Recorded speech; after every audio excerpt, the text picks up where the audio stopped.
السلام علیکم ورحمۃ اللہ وبرکاتہ۔ الحمدللہ رب العالمین والصلاة والسلام علی اشرف الانبیاء والمرسلین نبینا محمد وعلی آلہ واصحابہ اجمعین وبعد۔ برادران اسلام، نماز سیریز کے تحت مریض کی نماز کے جو احکام اور مسائل آپ کے سامنے پیش کیے جا رہے ہیں، اس سلسلے کی جو اگلی بات ہے وہ یہ ہے کہ مریض پر واجب ہے، مریض کے لیے ضروری ہے کہ وہ ہر نماز کو اپنے وقت میں پڑھے۔ مقصد کیا ہے؟ مقصد یہ ہے کہ مریض بھی اگر ہے، بیمار شخص بھی ہے، تب بھی اسے نمازوں کو، فرض نمازوں کو اپنے وقتوں میں ہی پڑھنا ضروری ہے۔ اگر وہ مریض ہے تو اس کے لیے یہ رخصت نہیں ہے کہ وہ نمازوں کو ان کے وقتوں کے سے مؤخر کرے، نمازوں کو قضا کرے، نمازوں کو لیٹ کرے، جیسا کہ عام طور پر اس سلسلے میں کوتاہیاں نظر آتی ہیں۔ اللہ ہم سب کو معاف فرمائے۔ اس طرح کے حالات عام طور پر دیکھنے کو ملتے ہیں کہ ایک شخص بیمار ہو جاتا ہے تو پھر وہ بھول جاتا ہے کہ نماز کا بھی کوئی ٹائم ٹیبل ہے۔ یہ چیز نہیں ہونی چاہیے۔ اللہ کے نبی صلی اللہ علیہ وسلم نے جو نمازوں کے اوقات کی تعلیم دی ہے اور سلسلے میں تاکید فرمائی ہے، اس میں کوئی استثناء نہیں ہے کہ وہ غیر مریض کے لیے ہے یا مریض کے لیے ہے۔ مریض اور غیر مریض دو کے دونوں اس کے اندر شامل ہیں۔ شفا یاب اور افاقے والا آدمی، صحت مند آدمی بھی اس کے اندر شامل ہے، اسی طرح سے بیمار آدمی بھی اس کے اندر شامل ہے۔ تو بہرحال مریض پر واجب ہے کہ ہر نماز کو اپنے وقت میں پڑھے، اور جتنی بھی اسے قدرت ہو، جو بھی چیزیں اس کے اوپر نماز میں واجب ہیں، ان واجبات میں سے، واجب چیزوں میں سے جن چیزوں کی بھی اسے قدرت ہے، بیماری کی حالت میں ان تمام چیزوں کو وہ انجام دے کرے۔ اگر اس کے لیے ہر نماز کو اپنے وقت میں پڑھنے میں دشواری ہوتی ہے، گرانی ہوتی ہے، شاق ہوتا ہے، تو ایسی صورت میں اسے اس بات کی اجازت ہے کہ وہ نمازوں کو جمع کر کے پڑھے۔ نمازوں کو جمع کر کے پڑھے۔ جمع کیسے کرے؟ مثال کے طور پر ظہر اور عصر کو جمع کرے، ایسے مغرب اور عشاء کو جمع کرے۔ چاہے جمع تقدیم کرنا چاہے تو جمع تقدیم کر لے، اور چاہے تو جمع تاخیر کرنا چاہے، جمع تاخیر کرنا چاہے تو جمع تاخیر بھی وہ کر سکتا ہے۔ جمع تقدیم، جمع تاخیر کا مطلب یہ ہوتا ہے کہ مثال کے طور پر ظہر اور عصر کی نماز ہے تو ظہر کی نماز کے وقت میں ہی عصر کی نماز کو پڑھ لیا جائے، عصر کی نماز کو مقدم کر کے ظہر کے ساتھ جمع کر لیا جائے۔ مغرب عشاء کا مسئلہ ہے تو عشاء کی نماز کو مقدم کر کے مغرب کے ساتھ پڑھ لیا جائے، یہ جمع تقدیم ہے۔ جمع تاخیر یہ ہے کہ ظہر کی نماز کو مؤخر کر دیا جائے اور عصر کی نماز کے ساتھ پڑھا جائے، ایسے ہی مغرب کی نماز کو مؤخر کیا جائے اور اسے عشاء کی نماز کے ساتھ پڑھا جائے۔ یہ جمع تقدیم اور جمع تاخیر کی کیفیت ہے۔ اچھا، اس کے بعد رہی بات فجر کی، تو فجر کی نماز کو کسی کے ساتھ جمع نہیں کیا جا سکتا۔ کیوں؟ اس لیے کہ فجر کی نماز کا وقت جو ہے وہ کسی نماز کے وقت کے ساتھ، کسی بھی نماز کے وقت کے موافق نہیں ہے، بلکہ اس کا وقت جو ہے وہ بالکل ہی الگ تھلگ وقت ہے۔ اسی لیے صلاۃ فجر کو کسی بھی نماز کے ساتھ، نہ اس سے پہلے والی نماز عشاء کے ساتھ جمع کیا جا سکتا ہے، نہ اس کے بعد والی نماز ظہر کے ساتھ جمع کیا جا سکتا ہے۔ جمع کرنے کی کوئی صورت نہیں ہے، تو فجر کی نماز کو اپنے وقت پر ہی پڑھا جائے گا۔ البتہ ان چاروں نمازوں میں سے ظہر، عصر اور مغرب اور عشاء کو جمع تقدیم یا جمع تاخیر کر کے بہرحال اس کے لیے پڑھنا جائز ہے، اس کے لیے جو آسان ہو۔ اگر تقدیم کرنا آسان ہو تو تقدیم کر کے پڑھ لے، اور تاخیر کر کے پڑھنا آسان ہو تو تاخیر کر کے پڑھ لے، بہرحال اسے اس بات کی رخصت ہے۔ فجر کی نماز کو جمع اس لیے نہیں کیا جا سکتا کیونکہ اس کا وقت جو ہے وہ اب اس سے پہلے والی نماز سے بھی الگ تھلگ ہے اور بعد والی نماز سے بھی الگ تھلگ ہے۔ تو بہرحال یہ ہے ہدایت۔ اصل یہ ہے کہ ہر نماز کو اپنے وقت میں پڑھے، اور اگر شاق گزرتا ہو، دشواری ہو، مشقت ہو، پریشانی ہو، جیسا کہ بیماری کی حالت میں انسان سمجھ سکتا ہے کہ کس قدر دشواریاں پیش آتی ہیں، اللہ تعالی ہم سب کو عافیت عطا فرمائے، تو ایسی صورت میں جمع کرنے کی رخصت، جمع کرنے کی ہدایت نبی کریم صلی اللہ علیہ وسلم کی سنت کے اندر موجود ہے۔ اس سلسلے میں جو حدیث دلیل ہے اور بہت ہی اہم اور بہت ہی پیاری حدیث ہے، اور اس سلسلے میں ہمارے لیے دلیل ہے، اور جس سے معلوم پڑتا ہے کہ مریض کے لیے نمازوں کو جمع کرنا جائز ہے، جس سے معلوم پڑتا ہے کہ مریض کے لیے نمازوں کو جمع کرنا جائز ہے۔ اس سلسلے میں جو حدیث ہے وہ یہ ہے، اور ظاہر ہے کہ یہ شاق ہونے کی صورت میں، گرانی کی صورت میں، مشکل ہونے کی صورت میں، ورنہ اگر مشکل نہیں ہے، ہر نماز کو اپنے وقت میں پڑھ سکتا ہے، بیٹھ کر، کھڑے ہو کر، نہیں تو بیٹھ کر، نہیں تو اشارے سے، نہیں تو پہلو پر، نہیں تو چت لیٹ کر کے، جو کیفیتیں اس سے پہلے کے حلقات میں آپ کے سامنے آ چکی ہیں احادیث رسول صلی اللہ علیہ وسلم کی روشنی میں، اسے ویسے ہی پڑھنا چاہے۔ لیکن اگر اس کے لیے الگ الگ وقت میں ہر نماز کو اپنے وقت میں پڑھنا شاق ہو، دشوار ہو، اور وہ اس کی استطاعت نہ رکھتا ہو بلکہ وہ کمزوری اس کے اندر پائی جاتی ہو، اس کام کے لیے اس کے اندر سکت نہ ہو، تو ایسی صورت میں اس کے لیے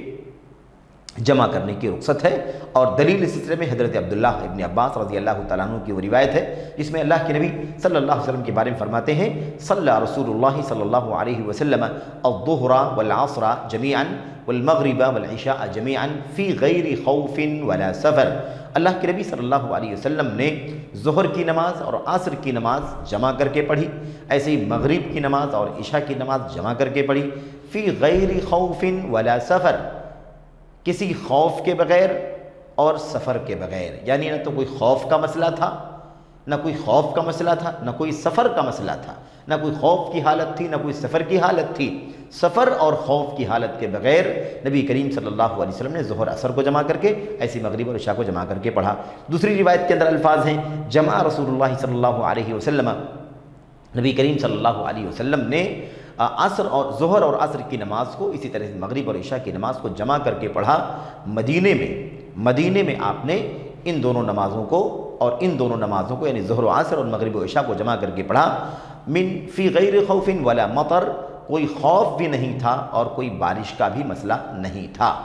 آپ دیکھیے اس کے اندر کہا گیا ہے بالمدینہ، مدینے کے اندر، گویا کہ آپ مسافر نہیں تھے بلکہ مدینے میں ہی موجود تھے اور کوئی خوف کا بھی مسئلہ نہیں تھا اور بارش کا بھی مسئلہ نہیں تھا۔ خیر، یہاں پر حضرت عبداللہ بن عباس رضی اللہ تعالیٰ عنہ نے جب روایت بیان کی تو ان سے پوچھا گیا کہ اللہ کے نبی صلی اللہ علیہ وسلم نے پھر آخر جمع کیوں کیا؟ ظہر اور عصر کو، مغرب اور عشاء کو آپ نے جمع کر کے کیوں پڑھا؟ کوئی خوف نہیں تھا، کوئی بارش کا مسئلہ نہیں تھا یا کوئی سفر کا مسئلہ نہیں تھا، تو پھر آپ نے جمع کیوں کیا؟ لما فعل ذلك، آپ نے ایسا کیوں کیا؟ عبداللہ بن عباس رضی اللہ تعالیٰ عنہما نے فرمایا، جواب دیا، اراد اللہ یحرج احد من امتہ، آپ صلی اللہ علیہ وسلم کا مقصد یہ تھا کہ آپ اپنی کسی امتی کو حرج میں اور مشکل میں نہ ڈالیں۔ آپ نے اپنی امت میں سے کسی شخص کو حرج میں، مشقت میں نہیں ڈالنا چاہا، یعنی آپ نے چاہا کہ آپ کا کوئی امتی حرج میں، مشقت میں نہ پڑے۔ دوسری روایت کے اندر الفاظ ہیں، اراد اللہ یحرج امتہ، آپ کا مقصد یہ تھا کہ آپ اپنی امت کو حرج میں نہ ڈالیں۔ تو حرج اور مشقت سے بچانے کے لیے، حرج اور مشقت کو دور کرنے کے لیے، حرج اور مشقت سے اپنی امت کو محفوظ رکھنے کے لیے نبی کریم صلی اللہ علیہ وسلم نے مغرب اور عشاء اور اسی طرح سے ظہر اور عصر کی نماز کو جمع کیا۔ یہاں اس حدیث سے یہ بات، اس حدیث کی تشریح میں بہت ساری باتیں کہی گئی ہیں۔ اس سلسلے میں محققین کا جو کہنا ہے وہ یہ ہے کہ اس حدیث کی تفسیر، اس کی تشریح کے سلسلے میں جو درست بات ہے، جو بات درست ہے، وہ بات یہ ہے کہ یہ حدیث اس صورت پر محمول ہے کہ اللہ کے نبی صلی اللہ علیہ وسلم نے بیماری یا اس طرح کے کوئی اور وجہ جو عذر کا سبب ہو، عذر کا باعث ہو، اس طرح کے جو اعذار ہو سکتے ہیں، بیماری کا عذر ہے مثال کے طور پر، عدم کہہ لیجئے کہ ناسازی طبیعت کا عذر ہو سکتا ہے، اس عذر یا اس طرح کے دیگر جو اعذار ہو سکتے ہیں، ان اعذار کی وجہ سے نبی کریم صلی اللہ علیہ وسلم نے نمازوں کو جمع کیا تھا۔ خلاصہ آ گیا اسی جواب کے اندر جو عبداللہ بن عباس رضی اللہ تعالیٰ عنہ نے بیان کیا کہ آپ نے جمع اس لیے کیا تھا تاکہ اپنی امت کو حرج سے بچائیں، اپنی امت کو حرج میں نہ ڈالیں۔ اس سے بالکل واضح ہے کہ کوئی وجہ تھی جس سے امت پر حرج آ رہا تھا، مشقت پیدا ہو رہی تھی، دشواری میں امت پڑ رہی تھی، اس لیے نبی کریم صلی اللہ علیہ وسلم نے اپنی امت کو حرج سے بچاتے ہوئے جمع کر کے نماز پڑھی، ظہر عصر کو اور ساتھ میں، اور ایسے ہی مغرب اور عشاء کو ساتھ میں۔ تو بہرحال یہ بات واضح ہو جاتی ہے یہاں پر کہ مریض کے لیے بھی،